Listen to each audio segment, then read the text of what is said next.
The Ghosts of Harrenhal. My name's Simon. And I'm McKelly. Thank you for joining us for episode 51 of our chapter-by-chapter book review of A Song of Ice and Fire by George Martin. Today we're discussing chapter 50 of A Game of Thrones, that's Arya 4. As always, we'll chat about the chapter and try not to spoil any future plot points for you. And hopefully we'll provide you with some entertainment along the way. We will summarise what happened, discuss our thoughts on it, provide some useful background, compare it to the TV show, indulge in a little pedantry, and cover some reader mail. Be sure to check out the show notes, especially if you're not reading along. They'll provide some extra background that'll help you understand what's going on. How are you? I'm alright. We're starting down the back nine of our first 100 episodes with this one. 51? Yep. So, yeah, I'm doing alright. How about you? I'm good. I've got exciting news. You do? Which I've been keeping it from McKelly for a while, but I spoiled it just before we came on air. We got a new dog. And you all know by now that McKelly's dog is named Penny. Well, my new dog is called Penny too. She came with a name. So we both have a dog called Penny. They're both very cute. I am very fond of your dog, but I am falling head over heels with this one. She is absolutely wonderful. I have a hunch your Penny will be sweeter than my Penny. Just a hunch. Probably less of a pain too, but yeah, she's been good as gold so far. She sleeps in a crate and doesn't make a sound during the night. She goes out in the backyard easily and comfortably, walks on a leash without any problems. She's a keeper. She's like the top dependent in your household at the moment. Not stiff competition. That's not the only news you have, right? I feel like you've got some other noteworthy news. Yes, this one will come as a surprise to especially my family back home. If any of them listen, they're going to be shocked to hear this. Good point. Yeah, it will. Last week I became a U.S. citizen. That's me giving her some applause. Congratulations. Yeah, thanks. I was going through the process because I wanted to vote in the next election. I mean, I've been here 20 years, so right. It's kind of about time in some ways. So yeah, I'm now a U.S. citizen, entitled to a passport, and I've already sent in my voter application. So. Wow, things moved quickly. I know. Who knows? I'll be doing jury duty next. I'll be standing for office. That's right. All these things. So yeah. Well, congratulations. But it was. So it was a little bit strange because, I mean, normally what happens is you have an interview, and if you pass the interview, you're called back for a ceremony at which you pledge an oath of allegiance to the United States. And because of coronavirus, they're not doing those ceremonies. I mean, they're still doing them, but there's no point delaying it because you can't have anyone come to it. It would just be you. So they took me straight from the interview to the oath. And they didn't explain. They just said, go to that room over there. And then they handed me the oath, and I read it out, and... Boom. It was.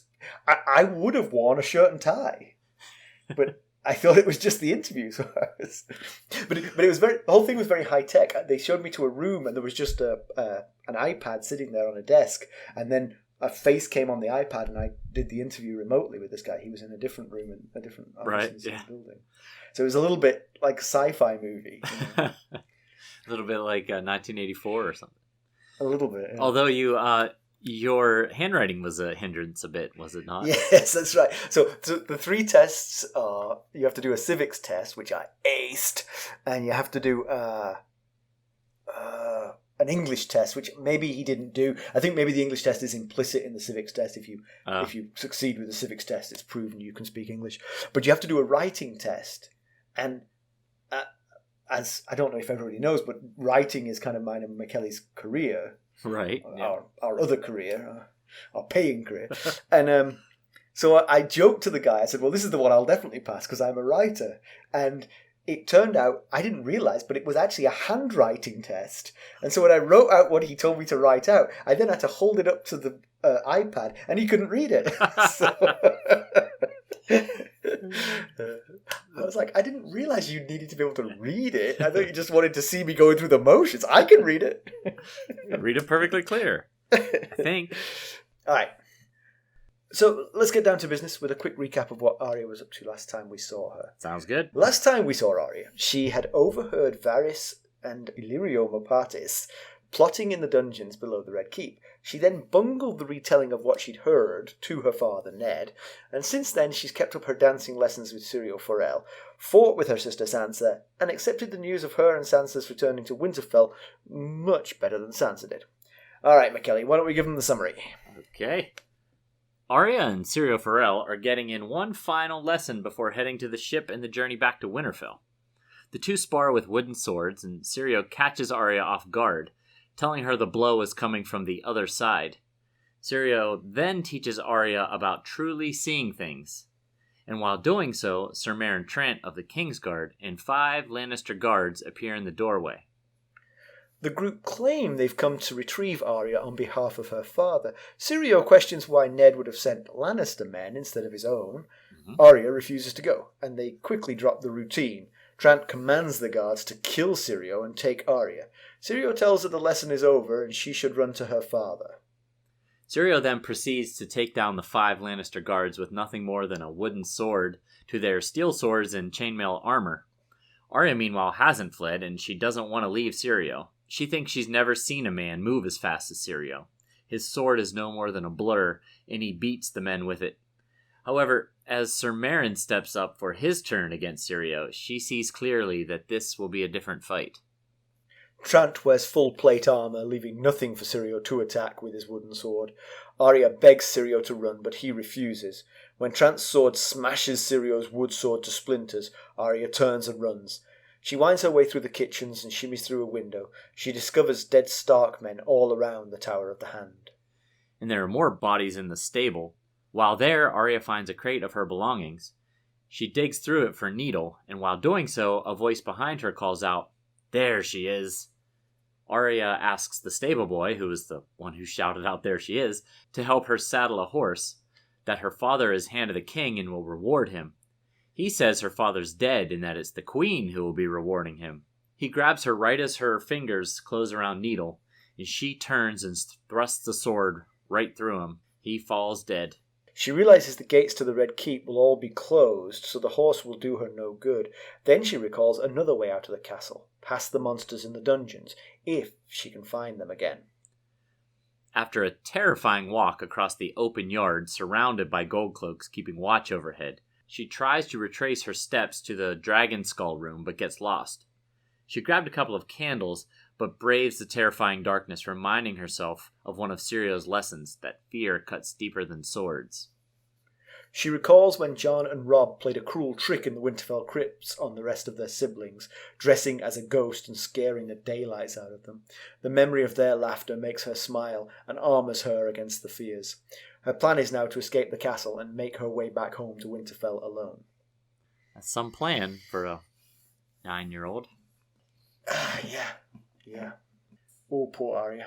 And now, of course, she believes that her father is dead. I mean, right. You know, which is. Yeah, I guess when we get to that part, I'm curious how much trust we can put into the stable boy if he's just hearing rumors. Yeah, presumably the stable boy wasn't in the throne room. Right.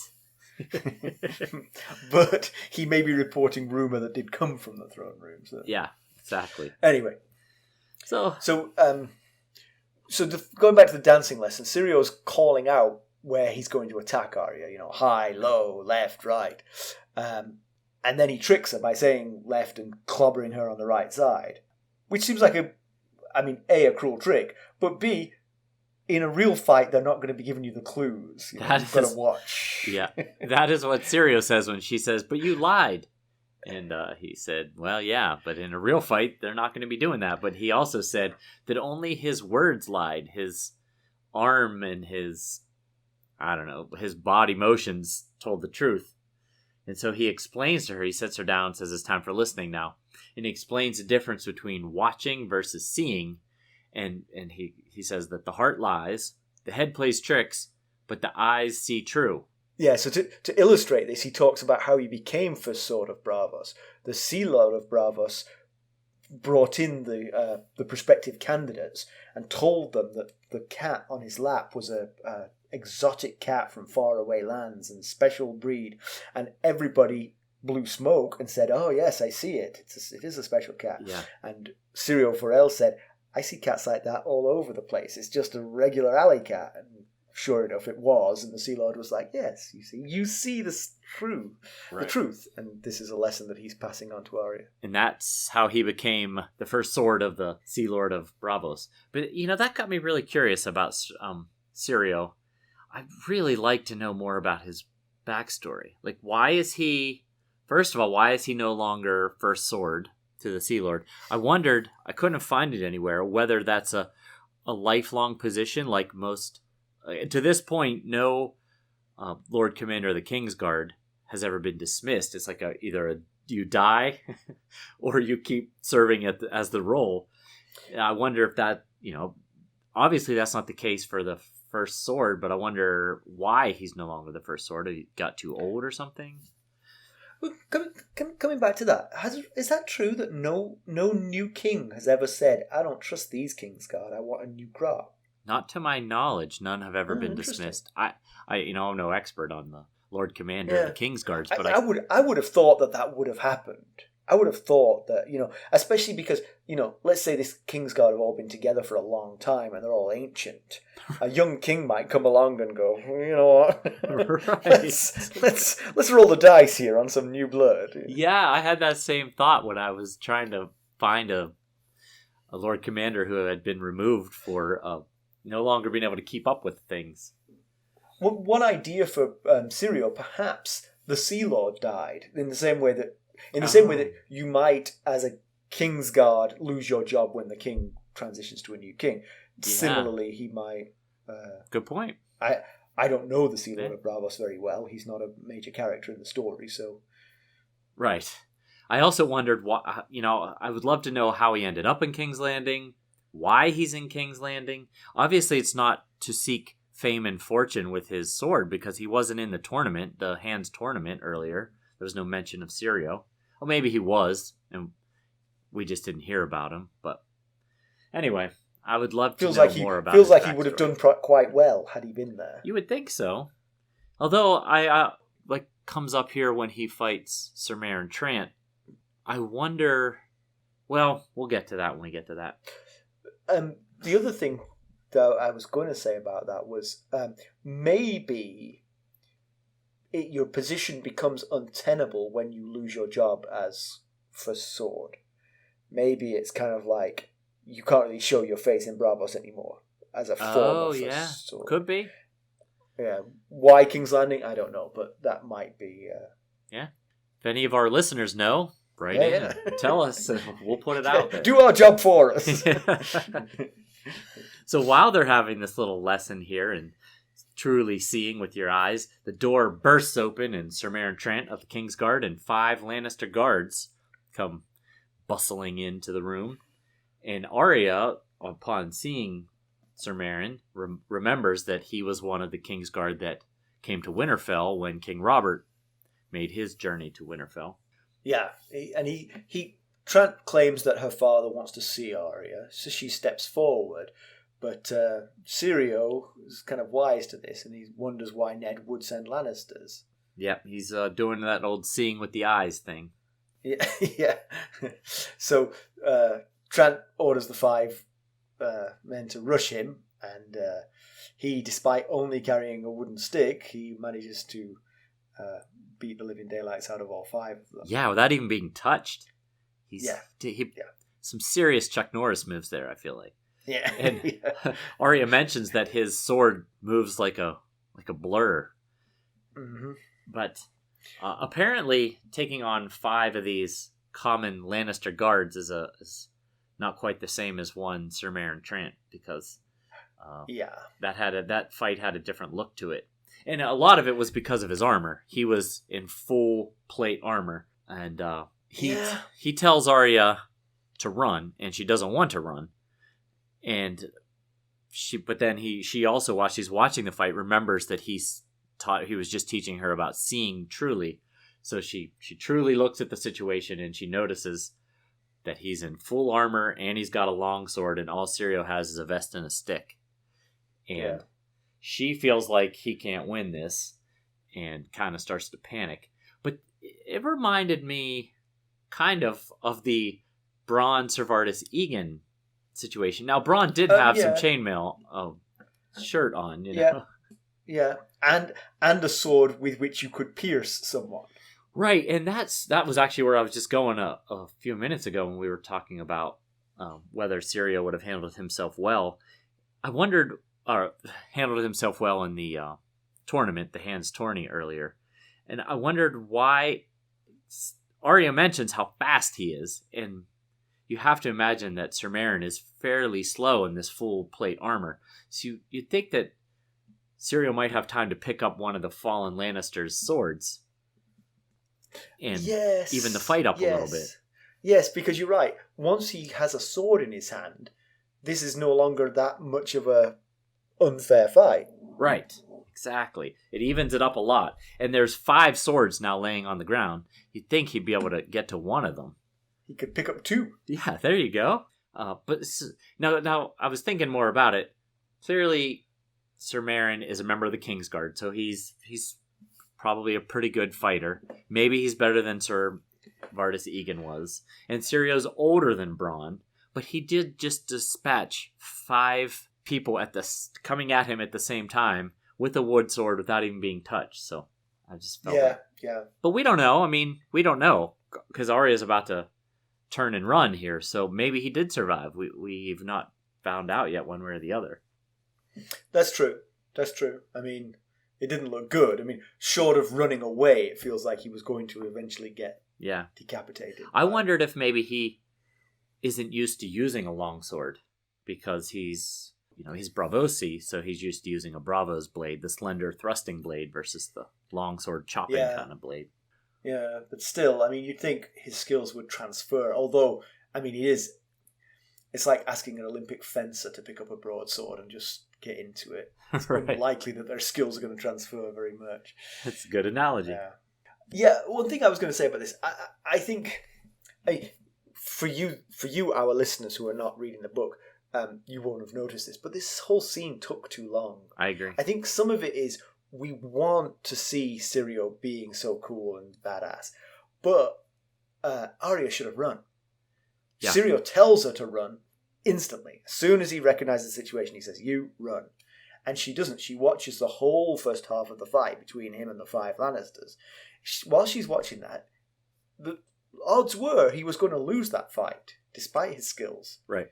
And then she would have been 3 feet away from those Lannister men.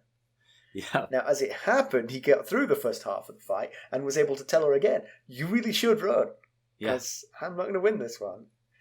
But yeah, it just felt like the whole thing took too long, and I wanted her to get out of there quicker. And I think one of the things that made me think about was the fact that we're all these chapters are point of view chapters, and so she had to stick around to witness this fight. We couldn't have seen the fight without her, unless Syrio was a point of view character.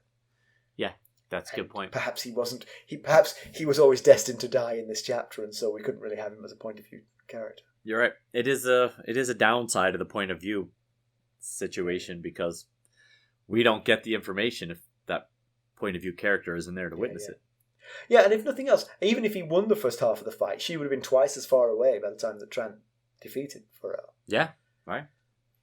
But as it is, she begs Syrio to come with her, and he says the First Sword of Braavos doesn't run. And I get it. I mean, this is all happening very fast. But if these guys are in the Tower of the Hand here to take Arya, then there's a good chance that Ned is at best been taken captive, if not dead, or holed up in a place surrounded by Lannister guards. So, not running due to, I guess, I mean, the way he said it seemed a bit like pride, like the First Sword of Braavos doesn't run, I can't run. But it puts Arya at risk of being left alone with no adult if he doesn't run with her. You'd think Ser Meryn is fully in full plate armor, so you'd think they'd be able to run faster than him, you know? That's a good point. Yeah, it's given that he's knocked the 5 Lannisters out, they could have run at that point, both of them. Yeah, just exactly. Flee and see how quick Meryn Trant can run. In all that armor, right? Yeah, good point. So I just I felt like he was leaving her with no known adult to run to. We don't know that. Well, we have a pretty good suspicion she can't run to Ned. because we saw Ned last time. Yeah. Now, he doesn't know that, but if you put the facts together, these guys are in the Tower of the Hand. It's a good chance she's not going to be able to get to her dad. So he's leaving her adultless. But of course, for them not knowing where Ned is, this all might be the very first step in the anti-Stark uprising. Yeah. You know what I mean? They might have sent one batch to get Arya, one batch to get Sansa, and another batch to go to, besiege Ned. So going to Ned actually might be the right thing. You're right. We know that he's not there, and she's got no friendly face to run to, basically. Yeah. Just felt like a bit of a gamble telling her to run to her father when they're already in the Tower of the Hand. Yeah.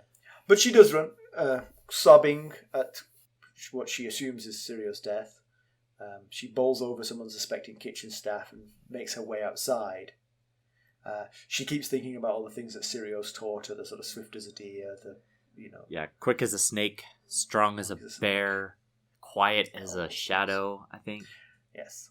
And she keeps coming back to the fear cuts deeper than swords. Yeah. Which is only partly true. Swords can cut pretty deep too. Yeah. She sees dead Stark men all around and the door to the Tower of the Hand smashed open, so she knows that there's no safety for her inside there. Yeah, and at that moment she worries about her father, and then she recalls the conversation between Illyrio and Lord Varys down in the dungeons when Illyrio said, if one hand can die, why not another? And yeah, it's kind of out when she's out there, it's kind of a apocalyptic scene type. The castle's deserted, she hears distant fighting and screaming, and she realizes she can't get to wherever her father. She doesn't even know where her father is. She can't get to him. So yeah. She just kind of keeps moving. But she does one kind of smart heads up move. She's making her way somewhere. Well, it turns out she's making her way to the stables, but we don't know that at the moment. But she sees 12 gold cloaks approaching, and rather than, they're the police force of King's Landing. You would think she would say, I need your help. I'm Arya Stark, daughter of the Hand of the King. Help, they're attacking us. But she makes a smart calculation and realizes, I don't know which side they're on, and hides from them instead. Yeah, I think Sansa would have done exactly what you just said. Yeah. I think Arya has known for some time that the only people to trust are Stark people. Yeah. Nobody else is worthy of her trust here. Ned told her that in her room, that one chapter when she showed him Ned. showed him Needle. It'd be funny if she called her sword her father's name. So she finds Hullen, who's the master of horse at Winterfell, and with his dying breath, he tells her that, calls her Arya Underfoot and tells her to find her father and warn him. So he too doesn't know what's gone on already. So yeah, she's not getting any useful information really. No, but then she makes it into the stables, and she sees even more dead Starkmen there. And at that part, it reminded me of Renly's comment to Ned when he said the Lannisters are not going to show mercy. Yeah, I was thinking, if we're pretty sure they already have Ned. It would take quite the effort to get out of the situation we last saw him in. So, they're just cleaning house of all the Stark guards. I don't imagine that they're going to put up much of a resistance at this point. There's not that many of them left in the first place. Yeah, maybe the thought is that if you just leave them, because you could just say, we've got Ned Stark, we're done here. And then the Stark men would wander around sort of lost for a while, not knowing what to do. But 50 armed Stark men in King's Landing could become the focal point of a uprising against the Lannisters. They could draw more swords to them. Yeah, I don't even know that there were 50. Because she sees, so one of the people she sees dead in the stables is a man named Desmond.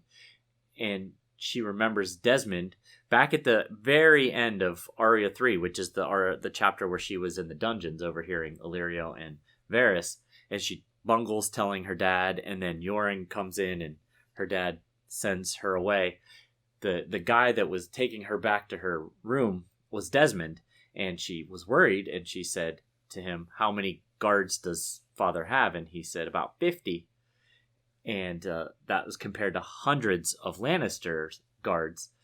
And he said to her, "Don't worry, every northern sword is worth 10 of these southern swords." So if he had 50 at that point, and he just sent 20 of them away with Sir Beric Dondarrion, then he's only got at most like 30 guards. Yeah. But anyway. Yeah, and Arya feels betrayed by Desmond because what he said is clearly not true. There are many more Stark dead than there are Lannister dead. Yeah, and she kicks him because there's only one Lannister guard body, and there's like 4 or 5 dead Stark bodies. And she says, "You lied." Yeah, it's certainly the thing that struck me as cruel, and maybe I'm sort of conflating with the show here, but to kill the non-military Starks just seems like a waste of time. Right, like Holland. He is master of horse. Holland, he probably didn't even have a sword on him. Yeah, exactly. You could give him a job as he could work as a blacksmith somewhere. Yeah. You could even, arrest him and wait for Yoren to take him back to Castle Black or something, True, yeah. You don't have to kill him. Yeah. But that they killed the military, the soldiers, the Stark soldiers, is absolutely no surprise, and Renly was always right in thinking that. Yeah. So her next idea is to saddle a horse and ride back to Winterfell. She finds a trunk dropped on the floor, which is hers, and she digs through it to where she knows Needle is, and she finds it. From behind, she hears the words, "There she is." That's when she turns and she sees the stable boy, and she asks him, I think this was mentioned in the summary actually, she asks him to help her saddle a horse for her, and that her father is the hand of the king, and that he will pay him for his help. And that's when he says, "Your father's dead. It's the queen that will pay me." And for bringing you in. Yeah. And that's what I was wondering. Can we believe this stable boy? I mean, can't put it past them to have killed Ned. We don't know for sure. Yeah, I mean, again, in the same way that Syrio might be for it because he wasn't a point of view character, you'd like to hope that Ned is, being a point of view character, is safe from this kind of thing so early in the book. Right. Yeah. It'd definitely be a rash move even for Cersei. I mean, killing Ned will absolutely bring the whole North down on them. Plus, likely Riverrun, they're already set to fight the Lannisters. It seems like Casterly Rock was amassing the numbers. We had done the math before, and that things add up. They seem to add up on the Lannisters' side if you take the whole realm into consideration. But it's still going to be a bloody war if they were to. Yeah. I mean, not to spoil, but I think you're right. I think rash as Cersei maybe is, I think she can see a better outcome here. The best outcome is Ned admits, that Ned feels the threat to his family, particularly to his daughters. I think that's why Meryn Trant was sent for Arya. Yeah. And to protect them, he does what Cersei wants. And what Cersei wants will be to declare that Joffrey is king and to, swear fealty. Right. And, hey, it's not a great outcome because Joffrey's a horrible person. But if you get to go back to being Lord of Winterfell... Right. Yeah. And your daughters are safe, you can see why he might take it, even though he's Ned. Yeah, definitely a better play for Cersei, in my opinion, than killing him right now and causing a big war. Yeah. But they call him a stable boy. I don't know how old he is, but the stable boy grabs her, and she forgets all of the training that Syrio had taught her thus far. The only instructions that she remembers is the one Jon gave her when he gave her Needle, which was sticking with the pointy end. So she takes Needle and runs it through him. And to be fair, Syrio didn't really prepare her for just killing unarmed boys. Right. Yeah. So he probably didn't cover that. Yeah. Jon's advice was perfect for this scenario, in fact. Exactly. Yeah, you can imagine. I mean, when you're thrown, regardless of how much training you get about something, when you're thrown into the mix for the first time, your basic fight or flight instincts just kick in until you learn to control them, Yeah. I remember it's always it's always hard for me now to read stories or watch movies where a child is put in this kind of peril, this kind of situation. Yeah. I find it clutches my heart in a way that it didn't when I wasn't a parent. Oh, yeah, absolutely. I remember watching a movie called City of God, I think, which is set in a Brazilian sort of favela, and a lot of the kids are orphans and they sort of like are in real peril the whole time, and there's lots of gangsters and drug problems around them. And oh man, I found that movie so hard to watch because every one of those snot-nosed kids looked like my son. You know? Right. Yeah, it's really, once you're a parent, it's hard to watch something like that and not see your own kids or just the innocence of kids in general. Yeah. So I'm really hoping that stable boy just deserved it. He was really horrible to the horses and just asking for it. That's right.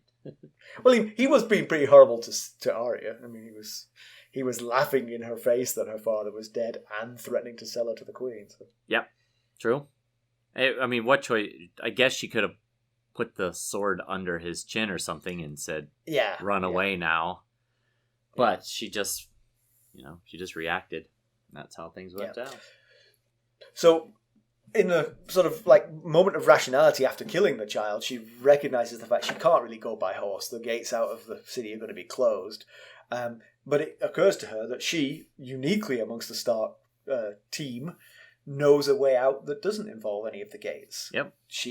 When she went down into the cellars, she came outside the gates and had to work her way back into the keep. So if she can retrace those steps, she can get out.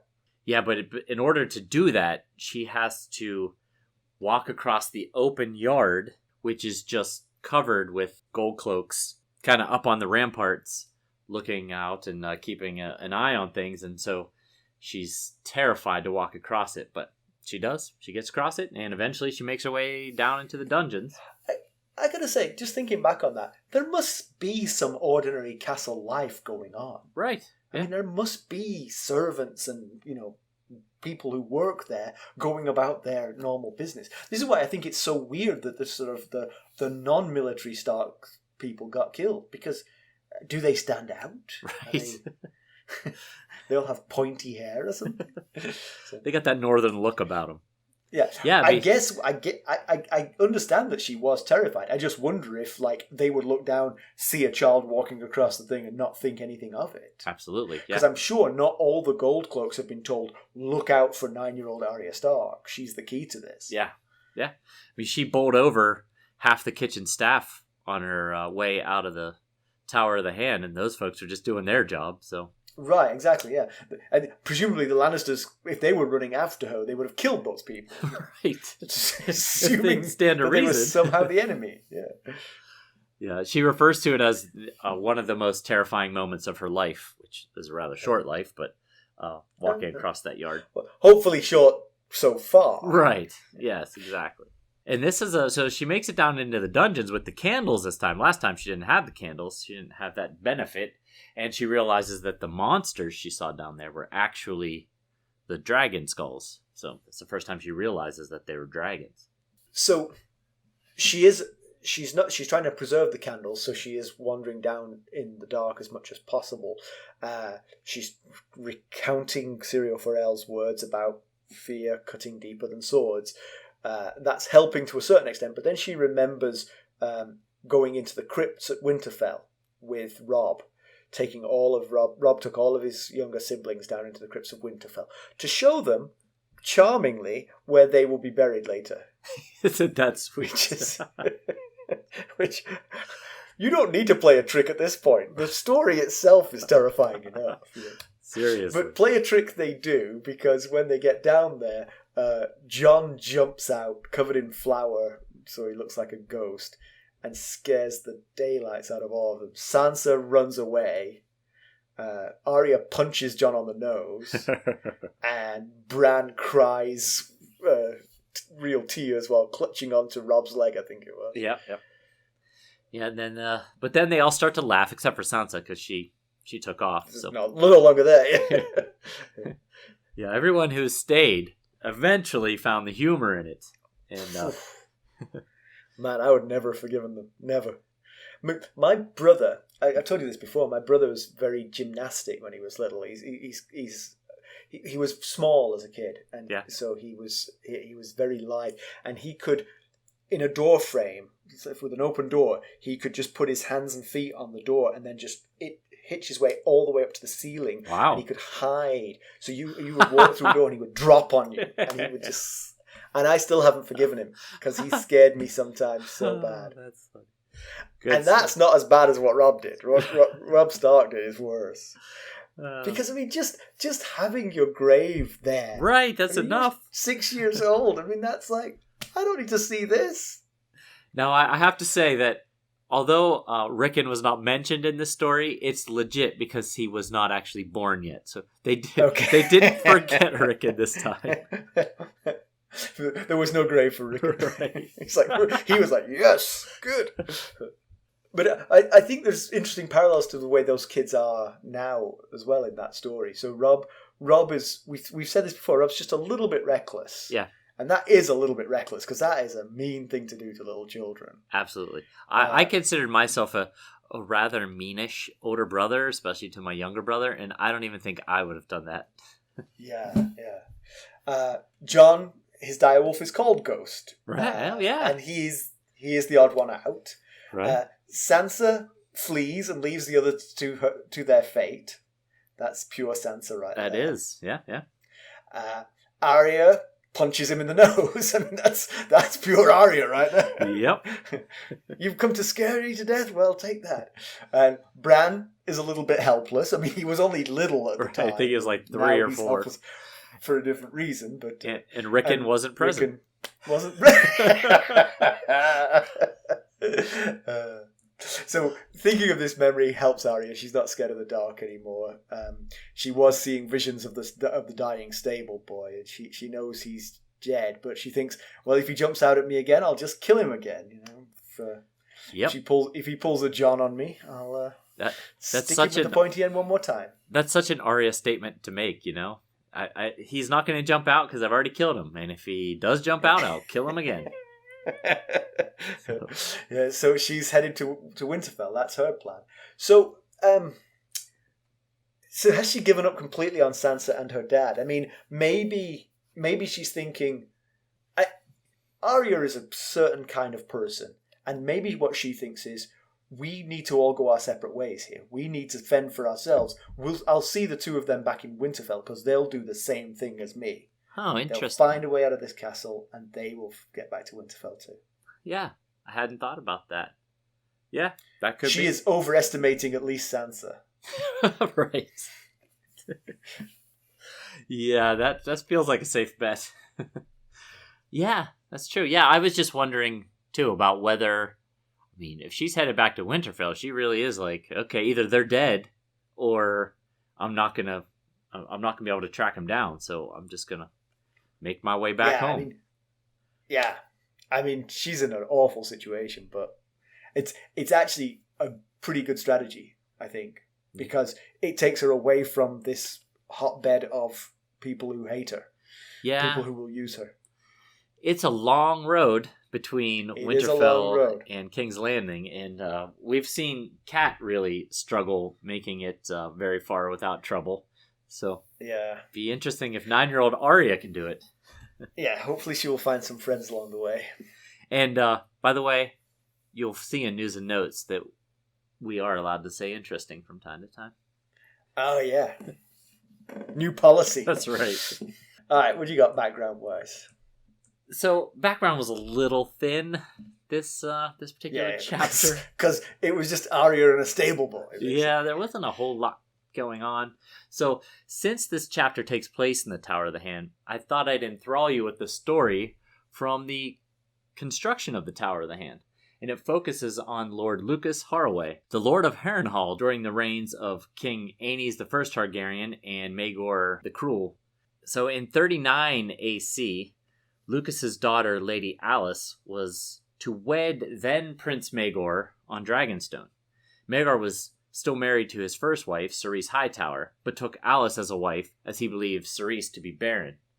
In 43 AC, a year after Maegor claimed the Iron Throne, Lucas became Maegor's Hand of the King.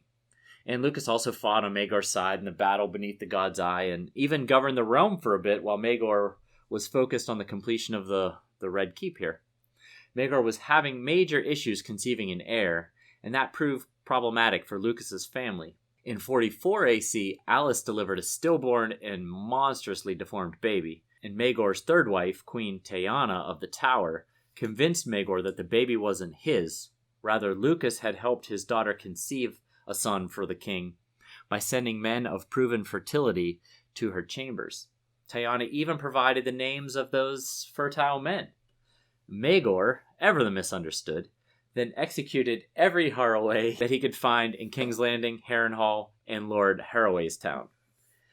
Now here's where we get to the construction of the Tower of the Hand. All that way to get back to the construction of the Tower of the Hand. While inspecting the Tower of the Hand's construction, as Hand of the King might do, Lucas was thrown from the tower's roof by the Knights of the Kingsguard. That's a fascinating story. Yeah, I thought so. And it feels like he got away kind of lightly. I mean, obviously he didn't do any of the things he was accused of, but if Maegor misunderstood because of what Teyana was telling him, you might think if he was genuinely cruel, he might come up with a meaner punishment for Lucas than throwing him off the tower. Yeah. It's actually kind of gentle. Yes. Well, gentle till he hit the ground. Yeah. Gift of flight! No! Well, there you go. I still think he's slightly misunderstood. I mean, he's not the nicest. Cruel he is, but definitely misunderstood. Oh. So I wanted to mention the Crypts of Winterfell. I only have a little bit on this, but traditionally only Lords of Winterfell get their statue. All the Stark clan can be buried there, but only the Lords get statues with their swords across their hands. Okay, yeah. But Ned made an exception for Brandon and Lyanna, so both of them got a statue, even though that's not traditional. See? He's just a softie, that Ned. He is. See, he's always breaking rules. When we were talking during the 50th special about the difference between Ned and Stannis, it's the softiness. Yes. I don't think that Stannis would have bent the rules and given statues to his brothers if they... Absolutely, yeah, you're right. No way. And I don't think if Stannis had been in the woods with Shireen and they had come across a baby stag, which would be a fawn, I guess, that he would have let her keep it, like Ned let the kids keep the direwolves. Finally saw where you were going with that. Yes, I hear what you're saying. That's the difference. Fact, Ned's just got a sweetness to him. Yeah. So Stannis is now sort of like head of the Baratheon clan. So if the Baratheons had a similar thing to the Starks, where the head of the clan gets something that, gets a statue, whereas everybody else doesn't. So now Stannis is eligible. I think his statue should be him, like, gnawing on a rat. And I think he would like that. I think he would be like, yeah, that was me. Yeah. I survived the siege. Or maybe, like, gnawing on a boot. Like shoe leather. Yes, that's right. The shoe leather one, yes. And real quick, House Trant, because Ser Meryn Trant was featured in this chapter. House Trant's seat is in Gallowgray in the Stormlands, so they owe their fealty to House Baratheon. In fact, they're one of the principal houses sworn to the Baratheons, and their words are, "So end our foes," and they blazon their shields with a hangman on a blue background. So, a little bit morbid. Yeah. There have been worse. I think House Bolton's is worse. That's true. Yeah. Well, House Bolton's might be worse. Yeah, we'll get to House Bolton one day. So comparison with the television show, everything in the first part of the chapter is very close. We see Arya's dancing lesson, even Syrio's trick where he tells her one way and goes the other. Syrio beating up the 5 Lannisters is very nicely done. He uses every trick in the book, sort of like pulling their cloaks and making them hit each other and all kinds of stuff. Exactly. Like Three Stooges style. Poke him in the eye. She does indeed find Needle the way it was described and kills the stable boy. But pretty much after that, her part in the show peters out. We see her going back into the building and then heading downstairs, but follow her, so we don't really see what Now, she's thinking. I haven't watched the show in a while, but am I remembering correctly that in the show, Syrio has a big full head of hair? Yes, he's not bald. He is curly hair. I yes. thought so. They specifically, but in the book, he's bald. Yeah, right? they specifically in this chapter refer to him as a bald bastard. And That's he right. breaks yes, one of the yes. Lannister guards' hands, I think, is what he says it. Yeah. So pedantry, you touched on one earlier. Yeah, it just... maybe he did. Arya took off before the fight was over. Maybe he did pick up a fallen Lannister guard's sword. But it just seemed like that might be the thing to do. Yeah. The other one I've got actually is one that I just reminded myself of as we went through. The Crypts at Winterfell, there was something said which stuck in my mind. Rob seemed to suggest that the deeper into the crypt, the older the people were, the more ancient the tombs were. But I'd be a little bit surprised if that's the way it worked. I mean, wouldn't you bury them first one closest and then sort of further and further away? Yes. I mean, it's a very progressive, very long, taking the long game to say, let's dig this 100 times as deep as we need to and start filling up from the back. Because 3,000 years from now, they're going to be grateful that we did this. It's going to be real easy on them. Exactly. Really? But we're going to toil. But you know what? That's because they will be soft children of summer compared to us. That's right. That is a really good point. I think Ned does mention when he and Robert are in the crypts something about that, but I can't remember how he describes it. I'll retract next week if I've got this wrong, but I'm pretty sure there was something that said the more recent ones are nearer to the exit, and it's that's not how it would be. That is a really forward-thinking King of Winter. Yeah, exactly. I would say, okay, so news and notes. You've got a big one today. I do. We've got our first giveaway. How about that? How fancy are we? We're doing a giveaway. We've got I know. Jon Snow Funko Pop, number 61. I'm sorry, we have a what? A Jon Snow Funko Pop. It's a figurine. Okay. It's got a bigger head type thing. And okay. We're going to be giving that away to a lucky listener.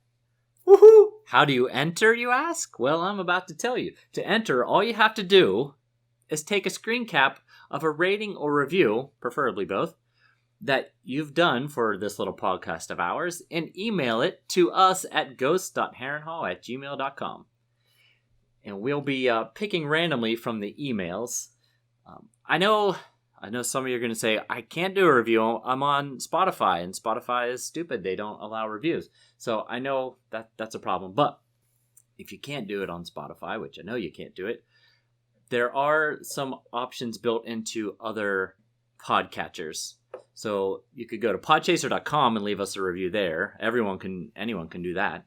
Or some of the podcatchers, such as I use Podcast Addict, that has a review option. And Stitcher, you can leave a review on Stitcher if you do it through the website. So okay, there you go. Get on. Really good. And we've got some pretty cool reviews from our favor that we asked our fans for in week 50. I mean, episode 50. Okay. We've gotten some nice reviews from those folks. So just take a screen cap of that, send it in, and you're done. Yeah, you don't have to do it twice. Yeah, once. Yeah, and that counts for if you've already done a review, like that. Not just for the ones in the past week or so. Like if you've already done a review, just take a screen cap of it and send us in. So we had a really great exchange with listener Josh on Facebook. He's listening to us inspired him to reread the whole series. He's raced ahead of us again. He's now on Storm of Swords, but he listens faithfully every week. So thank you, Josh. Thank you. He appreciates how we don't give away future plot points and that we try to speculate like we don't know what's coming. That's easier for some of us than others. Shush now. And he even said that your analysis of the chapters never ceases to explore the plot in insightful ways that have not occurred to me when I'm reading them. Thank you, Josh. Wow, that means a lot, actually. That's really good to hear. Yeah. I'm sure you did, Josh. You're just not thinking about it as hard as we are, for as long as we are. If you read every chapter 5 times in a week, you might come up with some creative things. Exactly. So George Martin's going to jail, you said? George Martin is headed to jail. Do tell. He's not really. On May 21st of 2019, he said, "If I don't have Winds of Winter in hand when I arrive in New Zealand for Worldcon, you have my formal written permission to imprison me in a small cabin on White Island."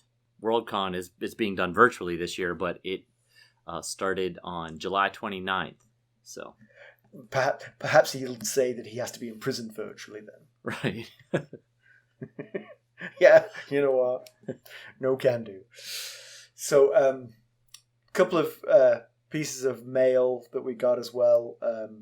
My brother Rob made us both laugh when he said that he thought there was nothing more middle class American than two white guys discussing Game of Thrones in a podcast until he listened to episode 49's boat talk. Which did make me laugh.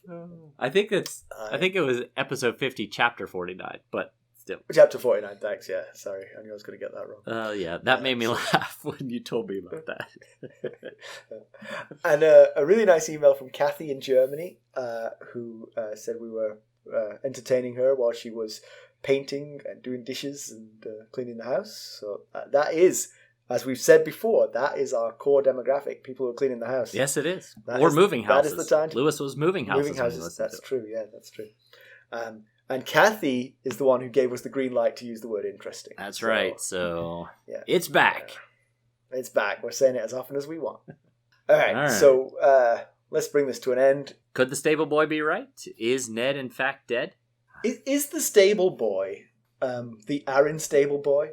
Oh no, he was a pot boy, wasn't he? He wasn't a stable boy. No, wasn't he elevated to stable boy?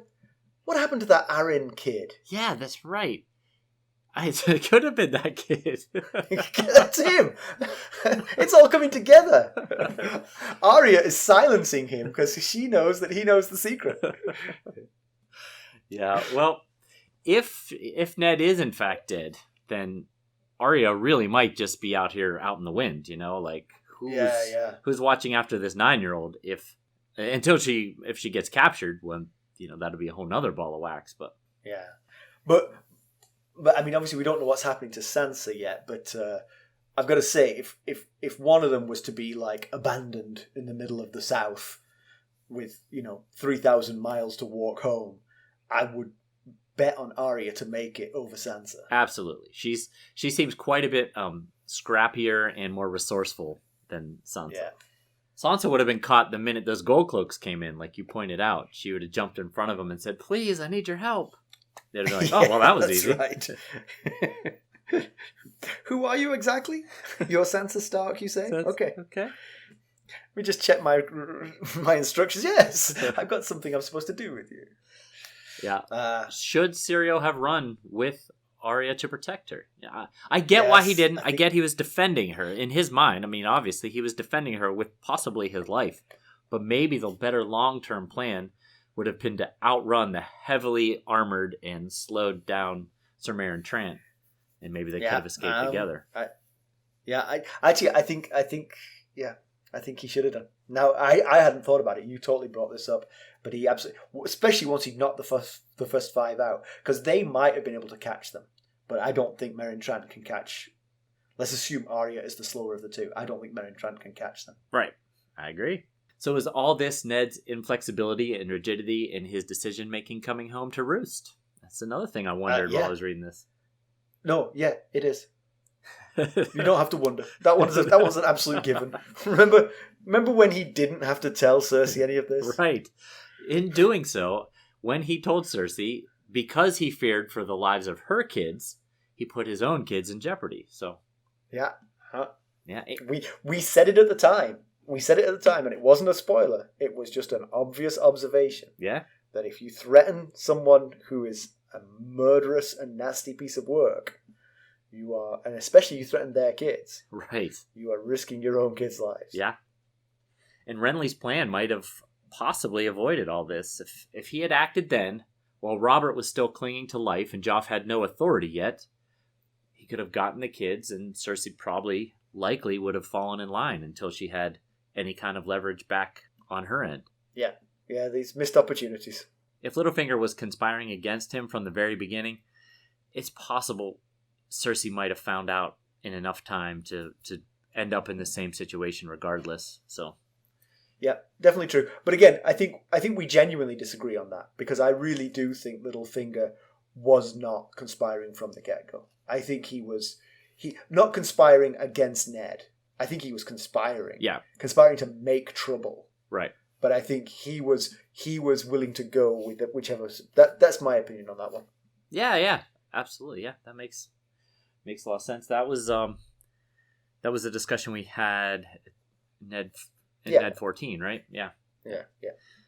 So at the moment, our little 9-year-old Arya is alone and running scared in the dungeons of the Red Keep. But what happens if she makes it out of the Red Keep? Then what? I mean, she is a badass, but can she make it all the way? She's a 9-year-old badass. Yeah. She make it all the way. If she can make it to Riverrun, she could be safe. She doesn't have to get all the way to Winterfell. If she makes it to Riverrun, she's got family in Riverrun. I wouldn't advise going to the Eyrie. I'll say that much. We have close friends who live like 3 doors down from us, and if something terrible happened to me and Carson, I'm not sure my 16-year-old could make it to there. So, we're asking a lot of Arya. Yes, absolutely we are.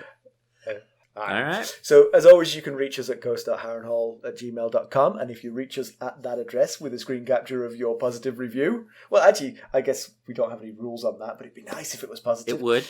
You will be entered into the drawing for the Jon Snow Funko Pop, which is really cool.